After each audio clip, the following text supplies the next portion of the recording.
Don't Start initiative held a friendly basketball tournament at the Riverplex today in hopes of pushing kids in a winning direction.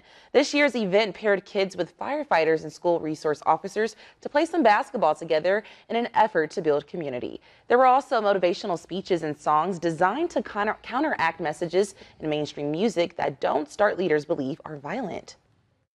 We rather play positive message music into our youth mind, educational music, informational music, instead of just music that they're hearing all the time that's trying to convince them to kill each other over a little bit of nothing.